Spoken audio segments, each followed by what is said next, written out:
નમસ્કાર, હું છું પ્રિયા અને તમે જોઈ રહ્યા છો જનતા કી જાણકારી ન્યૂઝ। નજર કરીએ આજના સમાચાર ઉપર। મહુવા શહેરમાં અષાઢી બીજના પાવન અવસરે ભગવાન શ્રી જગન્નાથજીની ભવ્ય શોભાયાત્રા ભક્તિભાવ અને હર્ષોલ્લાસ સાથે નીકળી હતી। શોભાયાત્રામાં મોટી સંખ્યામાં ભક્તો, મહિલાઓ, યુવાનો અને આગેવાનોએ ઉત્સાહભેર ભાગ લીધો હતો। ભગવાન શ્રી જગન્નાથજીના જયઘોષ, ભજન કીર્તન અને ઢોલ નગારાના તાલ વચ્ચે સમગ્ર શહેર ભક્તિમય વાતાવરણથી ગુંજી ઉઠ્યું હતું।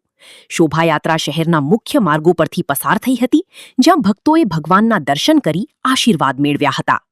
શોભાયાત્રા દરમિયાન કાયદો અને વ્યવસ્થા જળવાઈ રહે તે માટે મહુવા પોલીસ દ્વારા ચુસ્ત પોલીસ બંદોબસ્ત ગોઠવવામાં આવ્યો હતો। પોલીસ અધિકારીઓ અને જવાનો સમગ્ર રૂટ પર સતત તૈનાત રહી ટ્રાફિક વ્યવસ્થા અને સુરક્ષાની જવાબદારી સફળતાપૂર્વક નિભાવી હતી।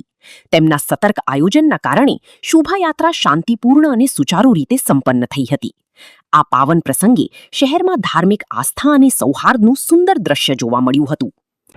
આજે સનાતન હિન્દુ ધર્મ પરંપરાની સંસ્કૃતિના મુજબ આજે ભગવાન જગન્નાથજી પોતાના શહેરની અંદર શહેર ભ્રમણ માટે નગર ચર્ચાએ નીકળે છે અને વર્ષોથી ચાલતી આ પવિત્ર પરંપરાને અમારા મહુવા શહેરના તમામ નગરજનો, મહુવાવાસીઓ અને પ્રશાસનથી માંડીને તમામ દરેક સનાતની ઉત્સાહપૂર્વક, ભાવપૂર્વક, હૃદયથી ભગવાનની આ નગર ચર્ચાને પોતાના સંસ્થાનોથી ઊભા દર્શન કરી અને હજારોની સંખ્યામાં જગન્નાથ ભગવાન, સુભદ્રાજી અને બલભદ્રજીનું સ્વાગત કરે છે। ફૂલ પુષ્પથી માંડીને તમામ પોતાના હૃદયના શુદ્ધ અંતઃકરણથી ભગવાન પ્રત્યેની શ્રદ્ધાનો જે આ અવસર છે એને અષાઢી બીજ તરીકે ઓળખવામાં આવે છે અને 14 દિવસ ભગવાન મામાને ત્યાં રહીને આજે ફરીથી પોતાના નગરમાં આવે છે અને ખૂબ જ ઉત્સાહથી તમામ સનાતનીઓ એને દર્શન કરે છે અને આવકારે છે।